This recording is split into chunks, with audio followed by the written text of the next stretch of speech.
UDF-ന് vote ചെയ്ത് ജയിപ്പിച്ച ആളുകൾ എന്നോട് സംസാരിച്ചിട്ട് അവരൊക്കെ പറഞ്ഞു എന്ത് കാര്യത്തിനായിരുന്നു ഇത് എന്നാണ്. ഇത്രയും വലിയ വിജയം നേടിയിട്ട് അതിങ്ങനെ കൊണ്ടുപോയി കളിക്കുക എന്ന് പറയുന്നത് എത്ര മോശമായിട്ടുള്ള കാര്യമാണ്. കേരളത്തിലെ ജനങ്ങളെ അവഹേളിക്കുന്ന ഒന്നല്ലേ. കോമഡിയിൽ നിന്ന് തുടങ്ങിയിട്ട് ത്രില്ലറിലേക്ക് വന്ന് അതും കഴിഞ്ഞിട്ട് ഇതൊരു ട്രാജഡിയിലേക്ക് പോകുന്ന രൂപത്തിൽ നമ്മൾ പ്രതീക്ഷിക്കാതെ കുറെ നമ്മൾ കണ്ടാണല്ലോ. മൈക്ക് തട്ടിത്തെറിപ്പിക്കലും മറ്റു കാര്യങ്ങളൊക്കെ കണ്ടാണ്. അതേപോലെ ഇനി പലതും ഉണ്ടാവാൻ സാധ്യതയുണ്ട്.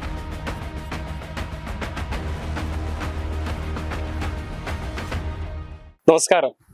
UDF വലിയ വിജയമാണ് നേടിയിരിക്കുന്നത്. എന്നാൽ ആ വിജയത്തിന്റെ മാറ്റം കുറയ്ക്കുന്ന ചില കാഴ്ചകളാണ് കഴിഞ്ഞ ഏതാനും ദിവസങ്ങളായിട്ട് നമുക്ക് കാണാനാകുന്നത്. മുഖ്യമന്ത്രി സ്ഥാനത്തെ ചൊല്ലിയുള്ള അടി ഇപ്പോൾ തെരുവിലെത്തിയിരിക്കുകയാണ്. ഇത് വോട്ട് ചെയ്ത ജനങ്ങളോടുള്ള ഒരു വെല്ലുവിളിയല്ലേ? ഇപ്പോൾ ഈ ഒരു വിഷയത്തെ കുറിച്ച് നമ്മളോട് പ്രതികരിക്കുന്നത് മാധ്യമപ്രവർത്തന എഴുത്തുകാരനായ A. സജീവനാണ്. ചേട്ടൻ സാറേ, ഇപ്പം ഇങ്ങനെ ഈ ജനങ്ങളെ വെല്ലുവിളിക്കുകയല്ലേ സത്യത്തിൽ കോൺഗ്രസ് നേതാക്കൾ ചെയ്യുന്നത്? കോൺഗ്രസില് ആര് മുഖ്യമന്ത്രി ആവണം എന്നുള്ള കാര്യം അവർക്ക് തീരുമാനിക്കാം. അതിൽ നമുക്ക് ആർക്കും എതിർപ്പില്ല. KC വേണുഗോപാലോ രമേശ് ചെന്നിത്തലയോ VD സതീശനോ ആരെ വേണമെങ്കിൽ അവർക്ക് മുഖ്യമന്ത്രിയാക്കാം. അതിനുവേണ്ട സമയം, ആവശ്യമായ സമയം അവർക്ക് എടുക്കാം. അതിനാർക്കും തർക്കമില്ല. പക്ഷേ താങ്കൾ പറഞ്ഞതുപോലെ ഇത് തെരുവിലെ യുദ്ധമായിട്ട് ആദ്യം ഒരു കോമഡി ചിത്രം പോലെയായിരുന്നു. വളരെ തമാശയുള്ള തരത്തിലുള്ള പ്രതികരണങ്ങളും മറ്റുമായിരുന്നു സോഷ്യൽ മീഡിയയിലൊക്കെ ഉണ്ടായിരുന്നു.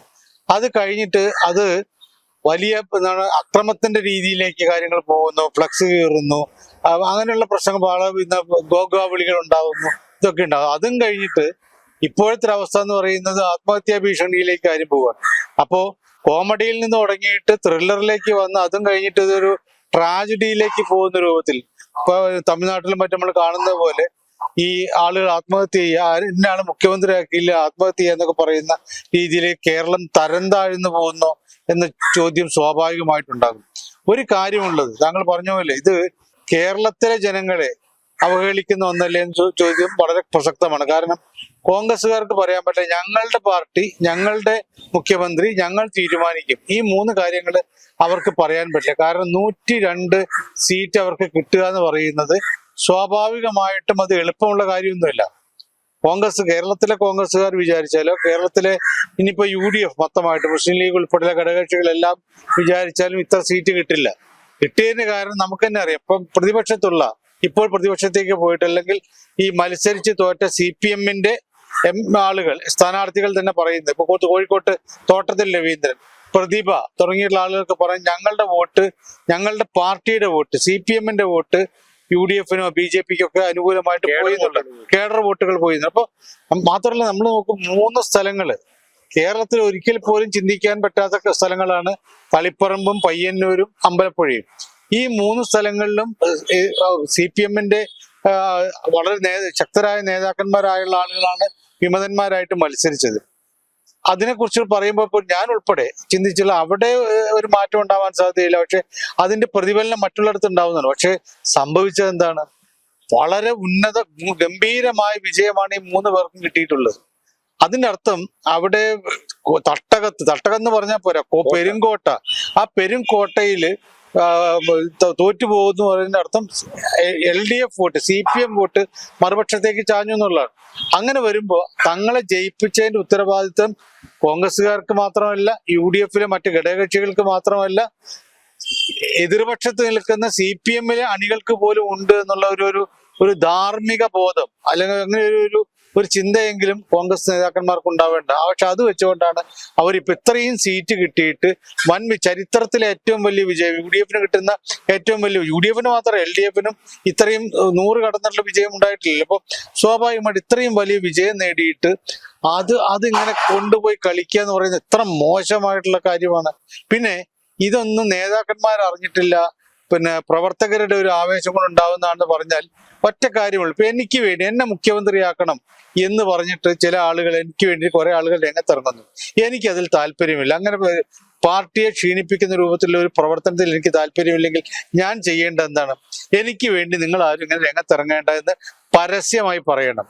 എനിക്കിതിൽ താല്പര്യം, ഞാൻ ഈ മത്സരത്തിലില്ല എന്ന് പറയാം. ഞാൻ ഉണ്ടെങ്കിൽ പോലും അത് ഹൈക്കമാൻഡ് തീരുമാനിക്കട്ടെ, നിങ്ങൾ ആരും എനിക്ക് വേണ്ടി ഇറങ്ങേണ്ടതെന്ന് പറയണം.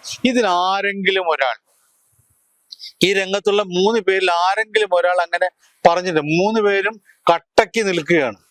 അതുകൊണ്ടാണ് ഹൈക്കമാൻഡ് ഇപ്പോൾ അവര് ഡൽഹിയിലേക്ക് വിളിപ്പിച്ചിട്ടുള്ളത്.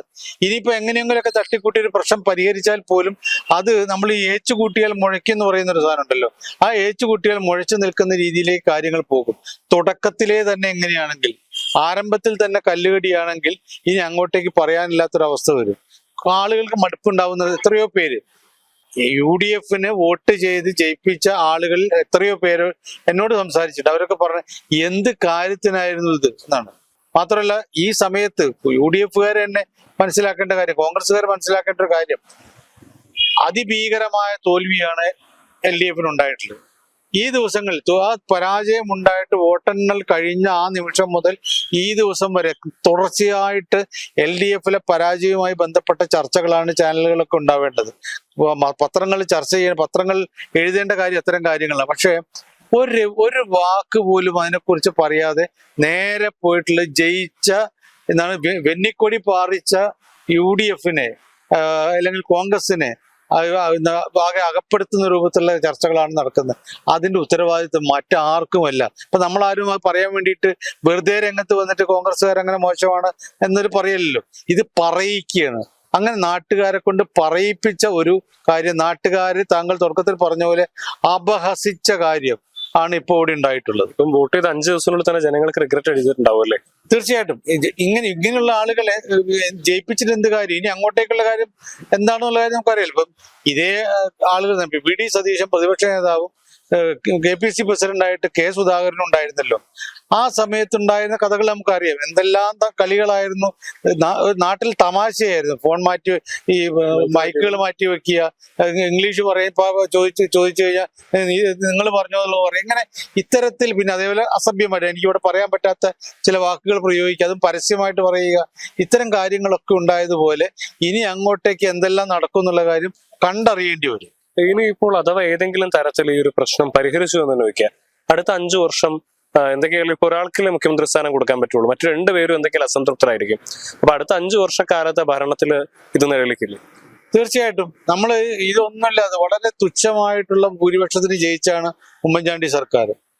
അന്ന് ഇതേപോലെ വലിയ പ്രശ്നങ്ങൾ, KPC പ്രസിഡന്റായിട്ട് രമേശ് ചെന്നിത്തലയുണ്ട്, മുഖ്യമന്ത്രിയായിട്ട് അന്ന് ഉമ്മൻചാണ്ടി ഉണ്ട്, പിന്നെ അത് കഴിഞ്ഞിട്ട് VM സുധീരൻ KPC പ്രസിഡന്റ് ആവുന്നു. ആ സമയത്ത് നമ്മൾ കണ്ടാണ് KPCC പ്രസിഡന്റും മുഖ്യമന്ത്രിയും തമ്മിലുള്ള പോരാട്ടം. കാരണം ഇത് മൂപ്പിളമ തർക്കം എന്ന് പറയുന്ന അതിരൂക്ഷമായിട്ട് അവസാനം ആ സർക്കാരിന്റെ പരാജയത്തിന് വഴിവെച്ചിട്ടുള്ളത് എന്താണ്? സത്യത്തിൽ ഒരു തുടർ ഭരണം കിട്ടും. കാരണം അതിവേഗം ബഹദൂർ എന്നൊക്കെ പറഞ്ഞ ഉമ്മൻചാണ്ടി ഗംഭീരമായ രൂപത്തിലൊരു ജനകീയ സംരംഭമൊക്കെ ഉയർത്തിക്കൊണ്ടുവന്നു. പക്ഷെ അത് പരാജയപ്പെടാൻ കാരണം ഒന്നും കള്ളുകച്ചവടവുമായി ബന്ധപ്പെട്ട മദ്യഷാപ്പുകൾ അടയ്ക്കുന്നതുമായി ബന്ധപ്പെട്ട കാര്യം, അതിൽ പിന്നെ മെത്രാൻ കായലിന്റെ പ്രശ്നം, ഇത്തരം കുറെ കാര്യങ്ങൾ ഉയർത്തിക്കൊണ്ടുവന്ന പ്രതിപക്ഷം പോലും ആയിരുന്നില്ല, KPC പ്രസിഡന്റ് ഉൾപ്പെടെയുള്ള ആളുകളാണ്. അതേപോലെ ഇനിയിപ്പോ ഒരുത്തന്റെ കുറ്റം കാണാൻ വേണ്ടിയിട്ട് മറ്റൊരാൾ തയ്യാറാവുന്ന രീതി, അല്ലെങ്കിൽ പരസ്പരം ഈ സോഷ്യൽ മീഡിയയിലൊക്കെ ഭീകരമായ രൂപത്തിൽ ഈ തെറിവിളികൾ പോലും ഉണ്ടാവുന്ന രീതിയിലേക്ക് കാര്യങ്ങൾ പോകാനുള്ള സാധ്യത നമുക്ക് തള്ളിക്കളയാൻ പറ്റില്ല. ഇതിൽ വളരെ രസകരമായിട്ടൊരു കാര്യം ചോദിക്കട്ടെ, അതായത് ഏറ്റവും ഒടുവിൽ ഘടകകക്ഷിയായി മുസ്ലിം ലീഗും കൂടി തർക്കത്തിൽ ഇടപെട്ടു എന്നുള്ളതാണ്. മാത്യു കുഴൽനാടനെ തെറി വിളിക്കുന്നതും അദ്ദേഹത്തിന്റെ ഫ്ലെക്സ് കയറുന്നതും കണ്ടു. അപ്പൊ അത് കോൺഗ്രസിന്റെ മാത്രമല്ല, മൊത്തം UDF-ന്റെ ഒരു പ്രശ്നമായിട്ട് മാറുന്നു. തീർച്ചയായിട്ടും. ഞാൻ കഴിഞ്ഞൊരു ചർച്ചയിൽ പറഞ്ഞത്, കാരണം ഈ മുസ്ലിം ലീഗിന്റെ നേതാവ് ആ ചർച്ചയിൽ പറഞ്ഞത്, ഞങ്ങളുമായിട്ട് ബന്ധപ്പെട്ട ഞങ്ങളുടെ മുന്നണി ആയതുകൊണ്ട് ഞങ്ങൾ ഇക്കാര്യത്തിൽ അഭിപ്രായം പറയാറുണ്ടെന്ന്. R ശങ്കറിന്റെ കാലം മുതലാണല്ലോ കോൺഗ്രസിന് മുഖ്യമന്ത്രിമാർ വന്നിട്ടുള്ളത്. ഏറ്റവും ഒടുവിൽ ഉമ്മൻചാണ്ടിയാണ് ഉണ്ടായത്. ആ സമയം മുതൽ R ശങ്കറിനെ മുഖ്യമന്ത്രിയാക്കണമോ PT ചാക്കോയെ മുഖ്യമന്ത്രിയാക്കണമോ എന്ന തർക്കം അക്കാലത്തുണ്ടായിരുന്നു. ആ കാലത്ത് കോൺഗ്രസിന്റെ ഘടകകക്ഷികൾ ആരും ഇത്തരത്തിലുള്ള ഒരു അഭിപ്രായം പറഞ്ഞിട്ടില്ല. അവിടെ പറഞ്ഞിട്ടുള്ള കാര്യം കോൺഗ്രസ് തീരുമാനിക്കുന്നു. R ശങ്കർ മതി, അതൊരു സാമുദായിക പരിഗണന വെച്ചുകൊണ്ട് അങ്ങനെ വരുന്നു. അതിന്റെ കുറെ തർക്കങ്ങൾ കോൺഗ്രസിനകത്ത് ഉണ്ടായിട്ടുണ്ട്. അതിനുശേഷമുള്ള കാലം ആലോചിച്ചു, ഈ മുന്നണിയുടെ രൂപീകരണത്തിന് ശേഷം കരുണാകരൻ വേണമോ, ആന്റണി വേണമോ, ഉമ്മൻചാണ്ടി വേണമോ എന്നുള്ളതൊക്കെ തീരുമാനിക്കുന്ന കോൺഗ്രസ് ആണ്. അല്ലാണ്ട് ഒരിക്കൽ പോലും പാണക്കാട്ടെന്ന് പറയില്ല. മുസ്ലിം ലീഗിന് 5 മന്ത്രിമാര് അല്ലെങ്കിൽ 4 മന്ത്രിമാര്, ഇപ്പൊ 4 ചിലപ്പോൾ 5 ആയി വരാം, അങ്ങനെ കിട്ടിക്കഴിഞ്ഞാൽ ആ മന്ത്രിമാർ കുഞ്ഞാലിക്കുട്ടി വേണ്ട, അതിന് പകരം ഷാജി മതി, അല്ലെങ്കിൽ മറ്റാരെങ്കിലും മതി എന്ന് പറയുന്ന രീതിയിലേക്ക്, അല്ലെങ്കിൽ മത്സരിക്കാത്ത മുനീറിനെ മന്ത്രിയാക്കണം എന്ന് കോൺഗ്രസ് പറയുമോ? അപ്പൊ അങ്ങനെ പറയാൻ പാടില്ല. അത് പറഞ്ഞു എന്ന് പറയുന്നതിന്റെ അർത്ഥം അവർ പറഞ്ഞാൽ കുഴപ്പമില്ല, അവർക്ക് പോലും സഹിക്കാൻ പറ്റാത്ത രൂപത്തിലേക്ക് ഈ തർക്കം പോയതാണ് പ്രശ്നം. കാരണം ഒരു ഘടകകക്ഷിയെ കൊണ്ട് ഞങ്ങൾക്ക് ഇന്ന ആള് മതി എന്ന് പറയിക്കുന്നുണ്ടെങ്കിൽ അവിടെ തന്നെ അസ്വാരസ്യം വരുന്നു. ഇപ്പൊ ഇവര് മുസ്ലിം ലീഗ് പറഞ്ഞ പേര് എന്താണെന്നുള്ള കാര്യം ഏതാണ്ട് നമുക്ക് എല്ലാവർക്കും അറിയാം. ആ ആളല്ല ഈ മുഖ്യമന്ത്രി ആവുന്നെന്ന് വെക്കുക, ഈ മുന്നണിയിലെ നിലനിൽപ്പ് എങ്ങനെയായിരിക്കും? അതായത് അവർക്ക് എതിർപ്പുള്ള ഒരാൾ മുഖ്യമന്ത്രിയാവുന്നു, അവര് പിന്നെ ഘടകകക്ഷിയായിട്ട് നിൽക്കുന്നു, അവരുടെ മന്ത്രിമാരുണ്ടാകുന്നു, സ്വാഭാവികമായിട്ടും അസ്വാരസ്യം അവിടെ നിഴലിക്കും. അങ്ങനെയുള്ള പ്രശ്നങ്ങളിലേക്ക് പോയതിന്റെ കാരണം മുസ്ലിം ലീഗ് അഭിപ്രായം പറയാം. ഒന്നാമത് പരസ്യമായി തന്നെ സാദിഖ് അലി തങ്ങൾ അഭിപ്രായം പറഞ്ഞതാണ്, ഇന്നയാൾ വേണം, ഇന്നയാളാവുന്നതാണ് നല്ലത് പറഞ്ഞു. അവരുടെ കമ്മിറ്റികളിൽ ആദ്യം മലപ്പുറം ജില്ലാ കമ്മിറ്റിയിലും അത് കഴിഞ്ഞിട്ട് അവരുടെ സംസ്ഥാന കമ്മിറ്റിയിലൊക്കെ ഈ ചർച്ച വരുന്നു. അവർ കോൺഗ്രസിന് മുഖ്യമന്ത്രിയെ കുറിച്ചാണ് ചർച്ച നടത്തുന്നത്, അല്ലെ ഏത് 4 മന്ത്രിമാരാരാവണമെന്നുള്ളതിനെ കുറിച്ച് അവർ ചർച്ച നടത്തില്ല. അത് അവർക്ക് ഹൈക്കമാൻഡ് ആയിട്ടുള്ള സാദിഖ് അലി തങ്ങൾ തീരുമാനിക്കും. അപ്പോൾ ഇത്തരത്തിൽ വന്ന് മുന്നണി ബന്ധം വഷളാവുന്ന രൂപത്തിലേക്കും പാർട്ടിക്കകത്തുള്ള ബന്ധങ്ങൾ വഷളാവുന്ന രൂപത്തിലേക്കും കാര്യങ്ങൾ പോയി എന്നുള്ളത് യാഥാർത്ഥ്യമാണ്. ഇനി അടുത്ത 5 വർഷം നമ്മൾ കണ്ടറിയണമല്ലേ? തീർച്ചയായിട്ടും നമ്മൾ ഇനിയിപ്പോ അങ്ങോട്ടേക്ക് എനിക്ക് തോന്നുന്നു മാധ്യമങ്ങൾക്ക് ഉത്സവമായിട്ട് വരാൻ പോകുന്ന കാലമാണ്. കാരണം നമ്മൾ പ്രതീക്ഷിക്കാതെ കുറെ നമ്മൾ കണ്ടാണല്ലോ ഈ മൈക്ക് തട്ടിത്തെറിപ്പിക്കലും മറ്റു കാര്യങ്ങളൊക്കെ കണ്ടാണ്. അതേപോലെ ഇനി പലതും ഉണ്ടാവാൻ സാധ്യതയുണ്ട്. ഇപ്പൊ ഇതുവരെ ഞാൻ ഈ തെരഞ്ഞെടുപ്പ് കഴിഞ്ഞ വോട്ടെണ്ണൽ കഴിഞ്ഞ തൊട്ട് പിന്നാലെ ഞാൻ വിചാരിച്ച ഇനി അങ്ങോട്ടേക്കുള്ള ചർച്ചകൾ മുഴുവൻ LDF-മായി ബന്ധപ്പെട്ടായിരിക്കുന്ന വിചാരിച്ചു. പക്ഷെ ഒരൊറ്റ ദിവസം പോലും അതിന് അവസരം കിട്ടിയിട്ടില്ല.